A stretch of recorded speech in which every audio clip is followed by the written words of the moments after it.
What's going on? It's Dapper Don, and I am excited to welcome you all back. Today's topic: diversity, equity, and inclusion. Um, I figured with the recent push against it from this administration that this topic is all but too relevant to cover on tonight's show. So that's what we'll be doing. We're going to talk about what it is. We're going to talk about the pros and cons of it. And then I'm going to come in with my final thoughts at the end as to whether these policies warrant keeping around or revising or even just letting go completely. Because for whatever bumfuck reason, Trump and his followers don't count on people to use Google. But here on this show, we use Google all the time. Because if we didn't, I would freak the fuck out because I wouldn't have any episodes. So, let's get started, why don't we? Firstly, what is DEI? Well, simply put, and I'm going to consult Google for this. Simply put, diversity, equity, and inclusion is a set of principles and practices that promote the acceptance and participation of people from all backgrounds. It basically acknowledges the difference between people and assigns, brings value to those differences. It basically makes sure that somebody like me, a bisexual, neurodivergent black man, can go and do whatever he so pleases, be that secure a job, go to school, eat at a restaurant. I mean, there's a whole bunch of stuff it makes sure that I can do. And it's supposed to cultivate belonging, it's supposed to cultivate a sort of innovation. It's supposed to boost performance even in some companies because of a diverse set of ideas. This is at least what it's supposed to do. But of course, we have to find out too why it's so controversial. Why the split?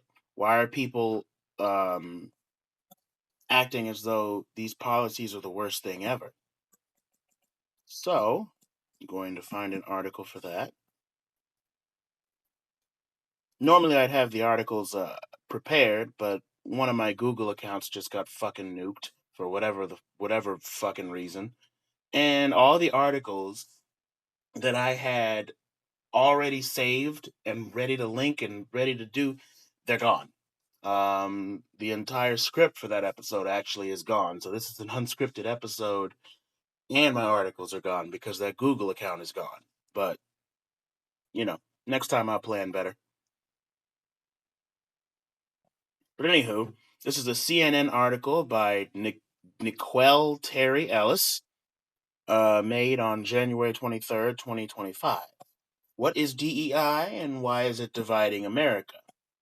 Diversity, equity, and inclusion programs have come under attack in American boardrooms, state legislatures, and college campuses, and now broadly across the federal government. President Donald Trump, hours after swearing in this week, began making good on promises to wage a war against such policies, inking an executive order banning efforts such as environmental justice programs, equity initiatives, and DEI considerations in federal hiring. The fledgling Republican White House also ordered employees of federal diversity, equity, and inclusion and accessibility offices to be put on paid administrative leave. And DEI is in the crosshairs of Trump's new Department of Government Efficiency, led by billionaire Elon Musk, who last year called DEI just another word for racism. Elon Musk, if you don't know, is the same guy who did the, Roman salute. You know, that guy. Yeah. Stuck his arm out. My heart goes out to you. Yeah, that guy. Put him in charge of government efficiency, why don't you? Because that definitely didn't backfire. That's definitely never backfired before, causing a whole world war. Definitely. Definitely. Anywho, the changes come as wealthy corporate leaders, including billionaire hedge fund manager Bill Ackman and conservative activist Robbie Starbuck, oh my god, what the fuck is with these names, have decried diversity programs on social media. So, Already, are we noticing a pattern here? It's billionaires. It's the rich. It's these rich, old, fucking, uh, borderline fascist white men that are decrying these diversity programs on social media, primarily because their bottom line is affected by having to hire more diverse ranges of people and just having to hire more people in general. In step, some U.S. companies, including the nation's largest employer, Walmart, have backpedaled on some DEI initiatives, including racial equity training programs for staff and evaluations designed to boost supplier diversity. DEI has also been used to criticize and discredit high ranking lawmakers and local officials. Most recently, in the wake of the deadly Los Angeles County fires, Los Angeles Fire Chief Kristen Crowley came under attack for her focus on DEI efforts in the department, including recruiting a more diverse force. DEI means people die, Musk said in an X post, resharing a local news story about Crowley being the department's first female chief. Scott Jennings, a CNN political commentator, also condemned Crowley. We have DEI, we have budget cuts, and yet I'm wondering now, if your house is burning down, how much do you care what color the firefighters are? Jennings said on CNN's Newsnight with Abby Phillip. Former Vice President Kamala Harris also became a target for conservatives. Last July, Tennessee Republican Representative Tim Burchett suggested President Joe Biden selected Harris as his running mate because she was black. 100% she is a DEI hire, Burchett said. Her record is abysmal at best. Amid the rising right-wing pressure, U.S. workers in November viewed DEI more negatively than they did the prior year. While 52% said focusing on increasing DEI was mainly a good thing, 21% said it was a bad thing, a 5 percentage point increase from 2023, a Pew Research Center survey found. And now we're going to go into the article section on what is DEI. Among 7 DEI experts and industry leaders CNN has interviewed, most had a shared vision for what constitutes the concept. Diversity is embracing the differences everyone brings to the table, whether those are someone's race, age, ethnicity, religion, gender, sexual orientation, physical ability, or other aspects of social identity. Go away, notifications. Equity is treating everyone fairly and providing equal opportunities. Inclusion is respecting everyone's voice and creating a culture in which people from all backgrounds feel encouraged to express their ideas and perspectives. DEI was created because marginalized communities had not always had equal opportunities for jobs or felt a sense of belonging in majority white corporate settings, said Daniel Oppong, founder of the Courage Collective, a consultancy that advises companies on DEI. That is the genesis of why some of these programs exist. It was an attempt to try to create workplaces where more or all people can thrive. Okay, so now we know what it is. And now it's time to find out, when did workplaces start embracing it? The backlash against DEI may feel like a pendulum swing from 2020, when the nation faced a racial reckoning after Black father George Floyd was killed in Minneapolis by a white police officer. But the DEI practice has been around for decades. The origins of DEI programs date to the civil rights movement, which played a pivotal role in accelerating efforts to create more diverse and inclusive workplaces, said Dominique Hollins, founder of the DEI consulting firm WE360. The Civil Rights Act of 1964 outlawed employment discrimination based on race, religion, sex, color, and national origin. It also banned segregation in public places like public schools and libraries, and Title VII of the Civil Rights Act established the Equal Opportunity Employment Commission, Equal Employment Opportunity Commission, or EEOC, which works to eliminate employment discrimination. So as you can see, what do we got here? These are policies that prevent discrimination in the workplace, that prevent you from not being hired just because it says black on your job application. And they stem from the Civil Rights Act of 1964. A pivotal act that expanded the horizons for people of color and people of certain national origins, sexes, and then later identifications for decades to come. And if you And if I'm sure that you all paid attention to the conservative argument, right? That they're wanting to hire people of low skill levels just to check off diversity boxes.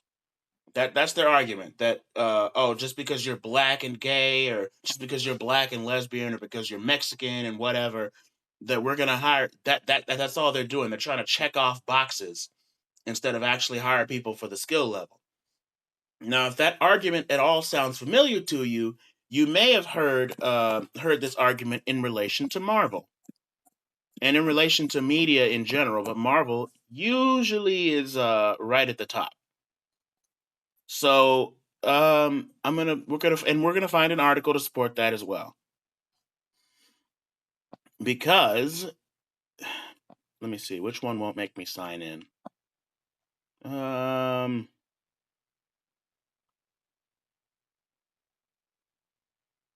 Captain America, Brave New World. Okay, this is a Forbes article. Connor Murray, February 13th, 2025, a day before Captain America Brave New World was set to release.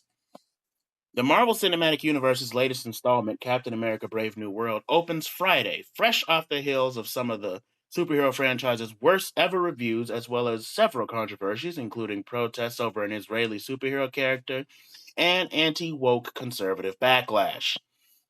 Captain America has a Brave New World has just a 53% score on Rotten Tomatoes, one of only 3 movies in MCU's catalog, which now spans 35 films, to receive a rotten score, a designation given to movies that have a score under 60%. The newest installment only ranks above Eternals and Ant-Man and the Wasp: Quantumania, 2 recent MCU films that failed to impress critics. The movie's poor reviews come on the heels of Disney CEO Bob Iger stating on an earnings call last year that Disney, particularly the MCU, would reduce output and focus more on quality after several films, including the Marvels, failed to make a dent at the box office and receive middling reviews. Marvel previously released about 3 to 4 films per year, but only one MCU installment hit theaters in 2024, Deadpool and... Okay, so the movie got bad reviews, but why specifically did it spark anti-woke conservative backlash? Captain America has been caught in the crosshairs of the anti-woke and anti-diversity, equity, and inclusion culture wars over the past several weeks, particularly since Mackie made controversial comments about his character at a question and answer session. For me, Captain America represents a lot of different things, and I don't think the term America should be one of those representations, Mackle said, stating he believes the character is a man who keeps his word, who has honor, dignity, and integrity. The comments received immediate blowback from conservatives online, who considered his statement anti-American, and some slammed Mackie as woke or a DEI Captain America. Mackie clarified his comments on Instagram, stating he is a proud American and taking on the shield of a hero like Captain America is the honor of a lifetime, adding he has utmost respect for those who served and have served our country. Director Julius Ona defended Mackie in an interview with Vanity Fair, stating things at times get misinterpreted. Pronunciation today seems to be a challenge. Disney has long been a target by anti-woke activists who have slammed several of its films, including The Marvels and The Little Mermaid, for centering LGBTQ themes, women, and people of color. The argument here is essentially, oh, you guys are just having this Captain America, this Little Mermaid movie. You guys are just making movies now to check off boxes. Doesn't matter if they're good or worthy of the public or not. You're just making these movies to check off boxes. Oh, we got a black guy here. We got a gay guy here. We got a Mexican guy here. Oh, look, that's your disabled person. There's your disabled person. Are we going to get your brownie points? Do we have our rep yet? So, that is what we're coming off of the heels of when it comes to this criticism. And I mean, it's you can go and read more about the more widespread reason why that movie was panned, but that's the conservative reason why the movie was panned. Marvel has long been criticized for being woke like that. And that is the conservative concern in relation to hiring. Are we hiring people just to check off boxes? Are we doing this just to get brownie points so that nobody gets in trouble? So, I'm going to now engage in some research. We're going to look at the pros and cons of diversity, equity, and inclusion when it comes to things like the workplace and education to see if these policies are enabling people to be hired or to be accepted into education or to be hired in education just based on the notion that we're checking off boxes. So we're going to look up some pros of DEI. I don't know if you can hear me typing, but excuse me if you do. So, this is DEI in the workplace. This is a pro. Why DEI is important. 9 benefits of strong DEI in the workplace by Ry Parker. We're going to skip to how is DEI connected to company culture, because that's definitely important. We haven't covered that yet. Okay, a company's culture is more or less its identity, and it affects everything from employee retention rates to how the staff answers the phones. While the upper portion of an organization's hierarchy might direct its company culture, it requires buy-in throughout the workforce for it to play out as expected. Organizations incorporate DEI into their culture. When implemented correctly, diversity, equity, and inclusion foster cohesiveness among employees and management and a healthy work environment. As a result of creating a united workforce through DEI, a business increases its chances of success in establishing its desired company culture. Business results follow, as we will get into in a moment. 9 benefits of DEI within the workplace. From improving employee productivity and creativity to reducing turnover rates and creating a more positive company culture, strong DEI can also be good for your business. Here are 9 benefits it has for your business. You reach a more extensive and inclusive talent pool. As the workforce evolves, the importance of diversity, equity, and inclusion in the workplace is becoming more evident. Businesses are embracing DEI and finding that they can tap into a vast pool of talent they might have otherwise missed out on. According to a recent study, 70% of job seekers consider diversity a factor in evaluating a prospective employer. That number is even higher among Gen Z job seekers. And as you know, Gen Z job seekers comprise a vast majority of the job seekers now, because Gen Z is starting to get to an age where they're looking for permanent careers, sort of fixtures so they can start their lives. By focusing on DEI, you can create a more diverse and inclusive environment that attracts top talent from various backgrounds.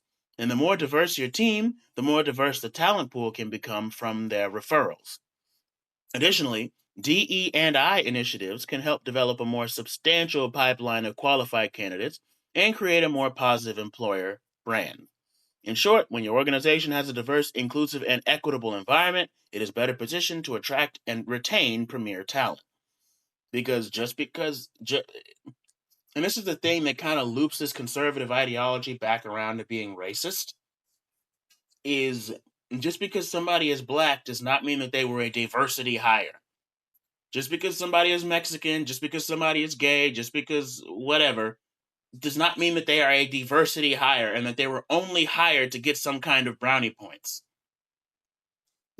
What it does mean, though, is that it could have been that they were overqualified in comparison to their white counterparts, right? And had a more diverse set of skills and life experiences that actually appeal to the company's mission and goals. But they don't want to think about that. They don't want to talk about that. That's not something they're going to push as an argument because their great Führer Trump didn't say to do that. So, you know. But anyways, diverse workplace teams are more likely to perform better financially is reason number 2. Research has found that diverse teams are more likely to outperform their less diverse counterparts. Gartner found that 75% of companies with frontline decision-making teams reflecting a diverse and inclusive culture exceed their financial targets.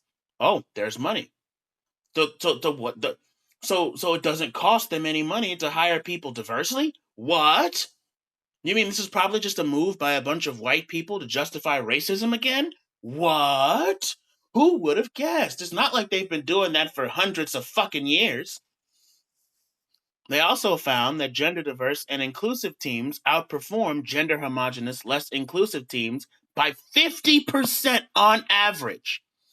They found that this is because ethnically diverse executive teams bring a wider range of perspectives and experiences, as well as varied thought to the table, which can lead to more innovative thinking and better decision making. A more diverse team can be more effective at identifying new opportunities and exploring different markets simply because they are aware of other options. They are more resourceful, positioning diverse teams to be better at finding untapped potential and driving growth for your organizations. Essentially, somebody who's been rich and white their whole life is not going to be better at choosing people to perform their function of the company better than somebody who's been poor, then middle class, and then worked their way up the company to get to where they are, no matter what their race, creed, nationality, color, identifying sex, whatever. No matter what, that's just the case. If you've been rich and white your whole life, you need somebody next to you who has just the same amount of skills but more varied experiences to tell you, hey, here's how we can do this better. But you know, let conservatives tell it. It's all just a conspiracy, right? To let those negras gain too much power. Let those darn Mexicans and the homosexuals gain too much power. Yeah. Number three, DEI fosters a sense of belonging for employees. Fostering an environment of diversity, equity, and inclusion inherently promotes a healthier workplace for employees. People of various backgrounds will feel accepted and willing to work with each other as their true selves. This is the belonging we talked about earlier. Imagine you are a black person, which, if you're watching this, you most likely are, right? And you go into an all white workplace who that you previously have known to be hostile to people of color. Are you going to feel comfortable working there? The answer? No. And it's not because it's some liberal agenda or you want to restrict people's free speech. It's literally because the majority of people in this country are fucking white, right? And nobody likes being outnumbered, especially when it comes to hatred. It's uncomfortable. But back to the article. Among them, employees are likely to stay with the company not longer when they are happy. Employee retention is fiscally efficient. It saves companies from having to spend time and money on hiring and onboarding new workers. Additionally, retaining employees maintains a sense of stability within the organization. And number four is also something we're going to read here before we move on to the education sector. Higher employee retention and lower turnover. Retention and turnover can be challenges for any employer. Churn can be frustrating and costly and often impacts the bottom line, another reason employers are adding focus on DEI in 2023. When done correctly and honestly, DE&I can increase retention and reduce turnover, making it increasingly important in the business world. So, according to Deloitte's 2020 millennial survey, millennials, the largest generation in the U.S. labor force, said they would stay longer in firms that appreciate the demands of a diversified workforce. Over one-third of workers also said they'd change jobs to join a more inclusive team. By building by building and creating diverse and inclusive teams, you can encourage your employees to stay with the company longer. Happy employees are less likely to leave, and new hires are expensive to train. So the company might even save more money in the long run. This is Insight Global. You guys can check it out for yourself, but we're gonna move on now, for the sake of time, to the education sector of why this is important. Roles of DEI in education.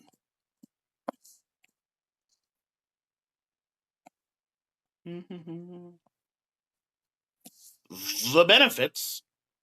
Oh, I guess use necessary cookies only. Whatever. The Benefits of Inclusion and Diversity in the Classroom, July 24th, 2019. School of Education, American University, Washington, D.C. It's been a little more than 60 years since Brown versus the Board of Education, one of the most important Supreme Court cases in the history of the United States. The USA. USA. The decision made it illegal to segregate public schools on the basis of race. That cornerstone decision of the civil rights movement has played a major role in breaking down racial barriers in the decades since. It has also enabled social scientists to study how diversity in the classroom leads to students' increased cultural understanding, stronger critical thinking skills, and enhanced creativity, which all better prepare them for adulthood. The National Education Association reports that 2014 was the first year in which the majority of students in American public schools represented racial and ethnic minorities. In addition, the Southern Education Foundation found that in 2013, a full 51% of public school children were from low income families. While student demographics vary greatly across the country, there is no question that cultural respect and inclusion are values that matter greatly in the modern classroom. Those considering enrolling in a doctorate in education program should seek out one that emphasizes the importance of inclusion and diversity in the classroom and the benefits they can provide. Exploring the benefits of classroom diversity and inclusion. Diverse schools feature differences in ethnicity, socioeconomic class, religion, reading level, athletic ability, background, gender, personality, and much more. Strong programs teach educators to value the unique aspects that make each student different and helps them embrace those differences in the classroom. An in-depth research review of dozens of other studies on diversity conducted by the Century Foundation, a New York-based think tank, found that having different and divergent perspectives can create positive learning outcomes. Those outcomes explored below can have benefits that reflect well beyond students' graduation and can impact their lives going forward. Because, diversity, people from all backgrounds, the whole idea of learning is to learn a diverse set of information. Diversity and learning and education should go hand in hand, ideally. Diversity improves cognitive skills and critical thinking, is what the article says is one of the benefits. The presence of diversity in the classroom allows students to consider perspectives and opinions beyond those they've already formed or were shaped in early life by family and friends. Because if you're white and coming from a family that's all white, Trump supporters, it would be beneficial for you to go to a school that's 50% non-white, non-straight identifying, and non-Trump supporting, so that you can figure out for yourself which course of life you want to figure out. How do you want to live your life? And how does that happen? By being exposed to a myriad of different perspectives.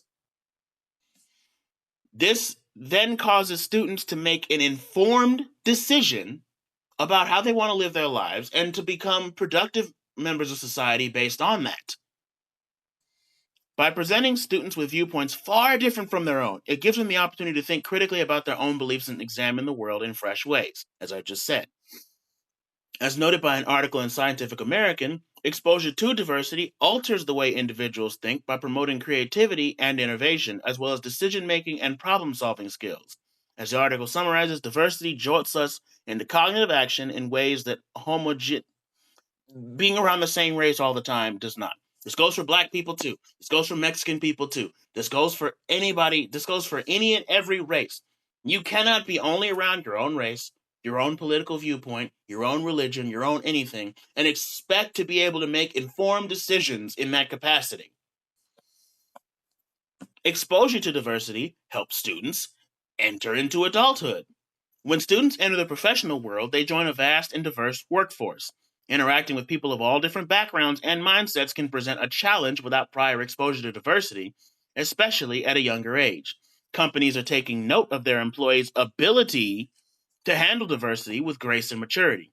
96% of major employers, according to the Century Foundation, say it is vital that employees are able to work with people from diverse backgrounds.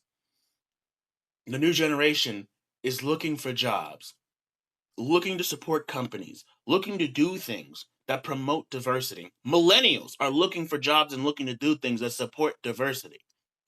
If we snatch all that away and try to remove that from schools, we're going to cause some issues. People are going to lose money, all because of an agenda that doesn't even make any fucking sense. But you know what? We are fair on this show. We are. I don't like to go with the popular opinion just because. I have to see the pros and the cons. Now, I believe one thing, but for all I know, once we look at the cons, I could be wrong. So now we're going to look at the cons of DEI in employment and education.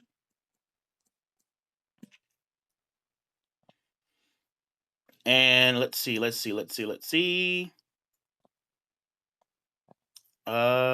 on. There has to be a relevant article for that somewhere. All this arguing. All this fucking arguing people are doing. Are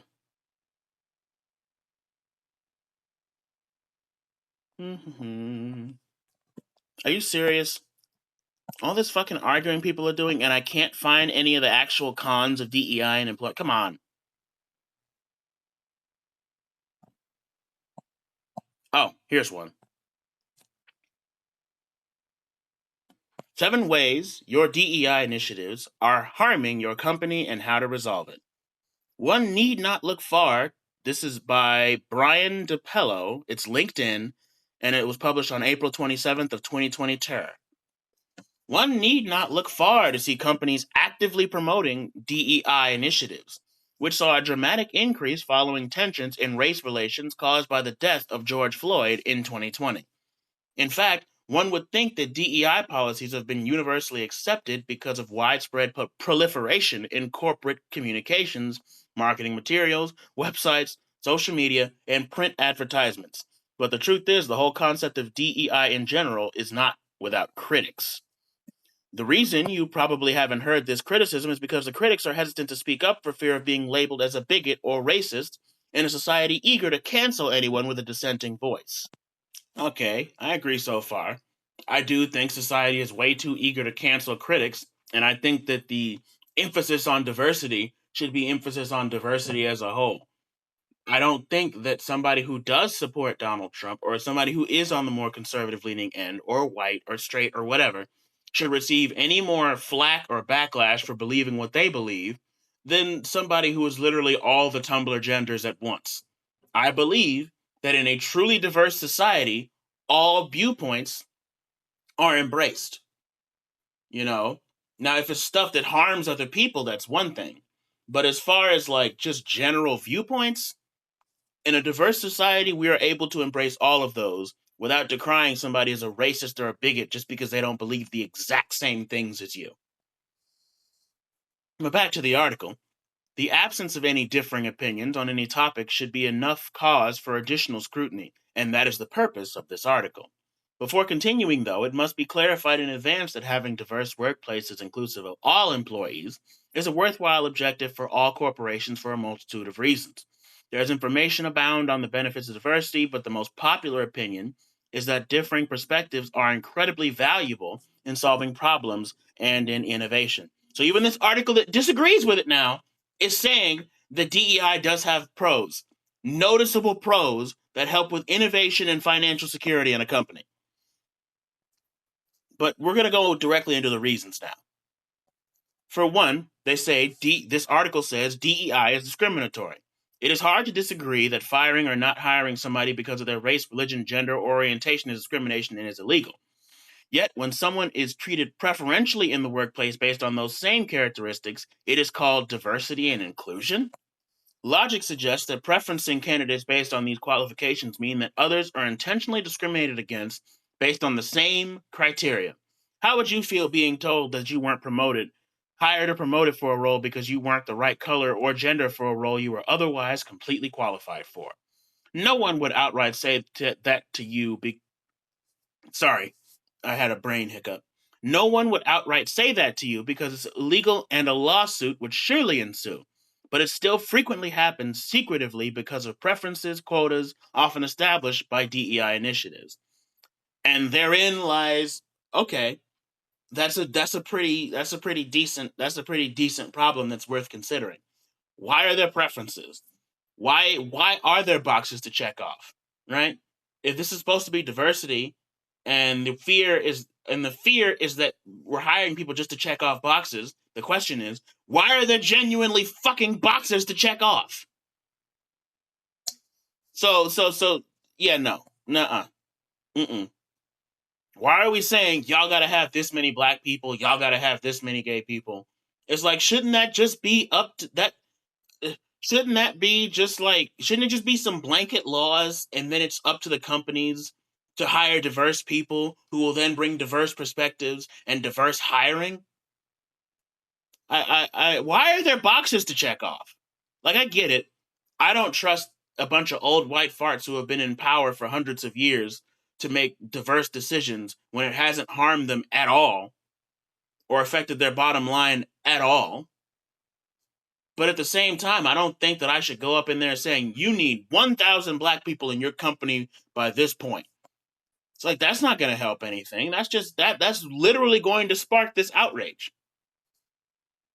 Number 2, DEI unnecessarily preferences physical attributes over the non-physical. Whether intentional or not, DEI programs tend to favor those who look different as opposed to those who are diverse in other areas like thought, faith, culture, and background, socioeconomic upbringing, experience, etc. This is likely because the emphasis on the physical makes DEI programs give more immediately tangible results by making a company look more diverse, when in reality the people still think, act, and believe the same and to fit in with the company culture. Silicon Valley and Wall Street are excellent examples of this phenomenon. What is the value of having equal representation of males and females of every orientation from every race if they all have similar beliefs and views? Of course, this is a major overgeneralization, but the point is that the benefits of diversity are not derived purely from physical attributes. Okay, so yeah, if everybody thinks the same, why even bring in a black person over a white person? Why even bring in a gay person over a straight person? Why do that? If everybody's just going to think the same and recite the same lines that the company tells you to recite all the time, I definitely understand that. Number 3, DEI diminishes the size of the talent pool. By putting unnecessary limitations on the talent pool because of racial or gender quotas established under DEI programs, the number of qualified candidates that may otherwise be a better fit for the company is significantly reduced. By basing hiring decisions more on the candidate's skills, experience, personality, and motivation instead, there's always a wider pool of applicants to choose from, which is a huge burnt bonus during a talent shortage caused by the Great Resignation. So, now we're looking at, because these DEI quotas are a thing, we're looking at people being like you can't hire people of diverse qualifications because these certain boxes have to be checked. And when it comes to diversity, I personally believe that there are no limits. You can be diverse in all types of ways. And even your typical Trump supporter can be diverse in different ways.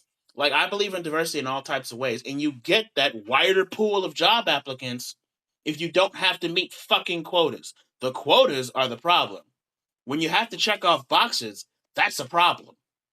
That's a problem. That's literally the problem. DEI decreases performance. When hiring preference is placed on one's looks rather than skills, experience, and other qualifications, failure is often the result. 2 things can typically happen when a significantly underqualified candidate is hired.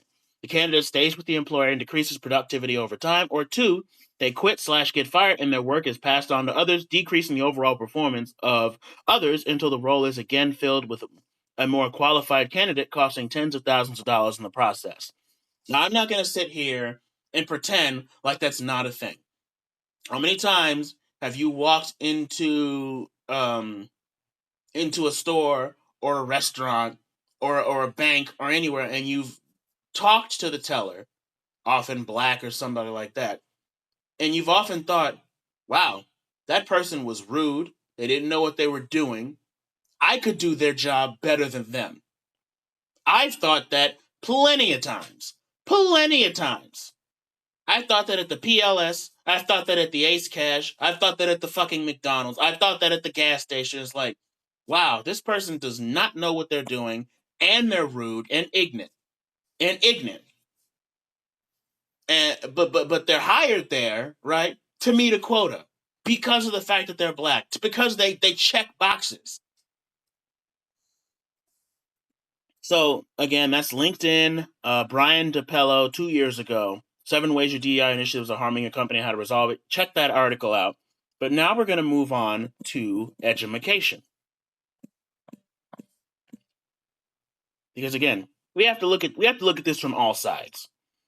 So again, the criticisms of DEI in education, according to Google, is concerns about potential for divisiveness, oversimplification of complex issues, focus on identity politics over meritocracy, limitations in measuring its effectiveness, blah, blah, blah. But we're going to go a little bit more in depth. This is a Newsweek article. DEI is everywhere in our schools, and it's hurting our kids. We need to act. And where this is most coming from is the critical race theory, and where arguments like this are most coming from, which is the critical race theory. I need to define that really quick. We're gonna clear these terms. We're gonna remove some of the critical. We're gonna remove some of the ambiguity behind them, so that when we're reading these articles and considering these viewpoints, we have a broad picture of what we're looking at here. Critical race theory is a set of ideas, according to Google's dictionary, the Oxford Dictionary, a set of ideas holding that racial bias is inherent in many parts of Western society, especially in its legal and social institutions, on the basis of their having been primarily designed for and implemented by white folk. So now that we know what that is, critical race theory basically says that racism is everywhere if you look hard enough. So keep that in mind when considering these arguments in education. DEI is everywhere in our schools and it's hurting our kids. We need to act. This is a Newsweek article, May 3rd, 2023. I'm going to try and skip past the anecdote and try to get to the point. Of course, let me see. Nope, this article. Okay, I'm going to have to read the anecdote then. Shit, I hate having to read personal stories. They never get to the point. Anyways, when my family and I were planning our move to New York City, we had a list of criteria that was important to us in choosing a home. The list included things like commute time, nearby amenities, and neighborhood feel. But the quality of the neighborhood school for our son topped the list. We did Google searches, read reviews, and asked friends and associates for suggestions. We finally settled on the school he now attends. In the fall of 2020, my son started kindergarten. But he had only been in school a few weeks when I noticed something odd in the lesson plan. They announced that for the first time they would be teaching STEM in kindergarten, and the first lesson was Women in STEM. And by the way, the author, Charles Love, is a black man. This is not a white man writing this article. In fact, the last few articles were written by non-white people. Just to kind of put your because I know a lot of the argument too is, well, those articles were written by white people. No, there were black people, and I think one of the authors was even Asian in the one that we read. In one of the ones that we read that was for diversity, equity, and inclusion. So we have minorities on both sides of this argument as well. It's not just white people. And it's racist to assume that it would be just white people that would be against this type of thing anyways. See? Yeah, the first lesson was women in STEM, by which they meant women and minorities had been marginalized in STEM. This was apparently very important. My son was 4. I requested a meeting with the teacher and questioned the appropriateness of the lesson. But the teacher and principal couldn't see my point because women have been marginalized in STEM, as they took turns patiently explaining to me, it's real, was the point they made over and over again. So is murder and R word. But you wouldn't teach that to kindergartners, I shot back to little effect. But while the lesson wasn't age appropriate, this wasn't even my biggest concern. Lessons like these are a part of DEI programs, the diversity, equity, and inclusion agenda that's been infecting institutions across the U.S. of late. This agenda is designed to eliminate racism, though racism is viewed as structural and thus paradoxically incurable. And in the school setting, it's ostensibly designed to close achievement gaps. But more often than not, those efforts don't involve raising up those impacted by real racism and real academic gaps between the wealthy and everyone else. They instead drag everyone else down, canceling achievement benchmarks of eliminating standards or eliminating standards altogether. Many of the concerns about DEI challenge its morality, claiming it is racist against whites or trying to force equity of outcomes, and they aren't wrong. But again, that's not the real danger. The greater risk is that this approach can be harmful to the very students it is designed to help. And my son, the only black kid in his class, is one of them. So now it loops back around to being racist, like I said before. It loops back around to being racist. It does. It always does. And this is a black man writing this. Teaching him STEM at an early age would, of course, have been my blessing. It might indeed help close the race gap in these coveted positions. But instead of teaching him STEM, the school decided to teach him to see himself and the girls in his class as marginalized. How does that help him? Creating engagement and making the subject fun is far more effective than telling children that people who look like them were excluded in the past. How many books in school have you read coming up where they talked about slavery and showed your roots and were letting you know about what women went through and all this stuff? And it's like, okay, that's fine, but teaching a person to respect black people and women should not come with the fear that if you accidentally disrespect them, you'll be fucking canceled or you'll be the bad guy now. Especially not when you're already black. Huh? And this was far from the only time I experienced the unintended consequences of DEI. After a lesson on Martin Luther King Jr., my son came home and told me he could be a slave. While in the first grade, he told me that all the women and girls in Saudi Arabia get shot by the police. On a Zoom call discussing plans to roll out even more DEI initiatives, the principal told me that blacks today, not in the past, are oppressed and are genetically different from whites. You can imagine what impact this can have on my son's education, being the only black student in his class with leadership like this. So essentially, it comes off as people patting minorities on the back and be like, "Yeah, we validate your experience, definitely.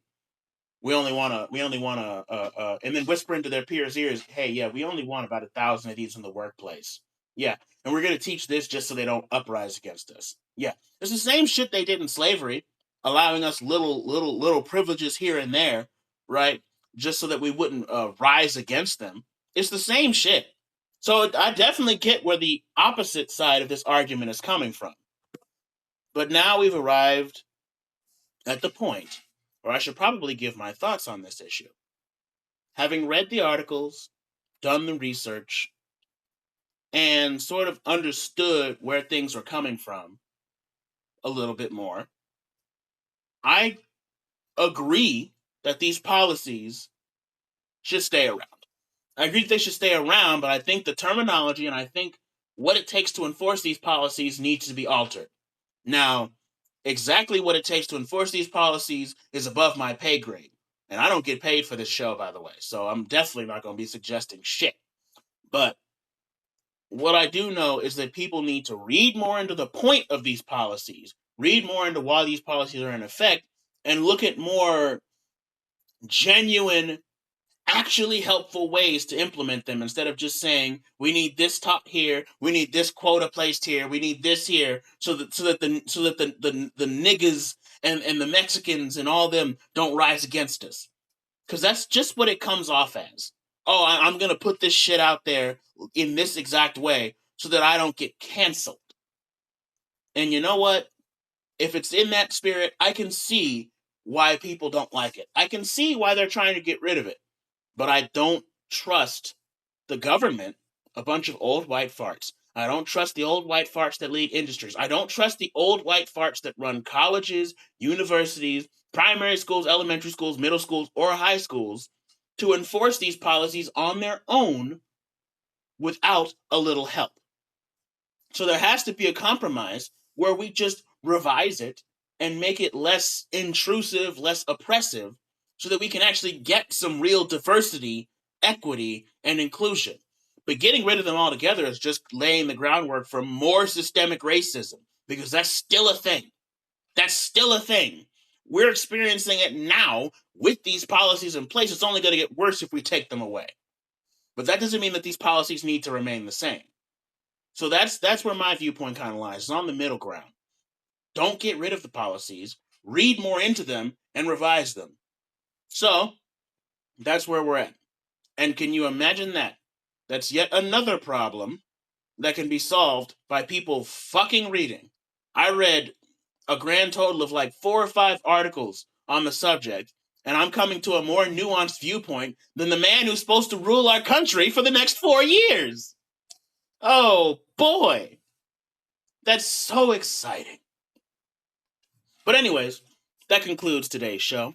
That was a little bit on the more rambly side of things, because again, the more intelligent, argumentative script that I had for this episode was nuked. But if I made at least one good point, if you enjoyed today's show, be sure to like, comment, and subscribe here on YouTube. If I can remember what the random ass articles are that we looked at, I'll be sure to link them in the description. And I'll also link my socials in the description, so be sure to follow me there. And then be sure to come back next Wednesday at 6:30 p.m. for an all-new What's Going On with me, your host, Dapper Don.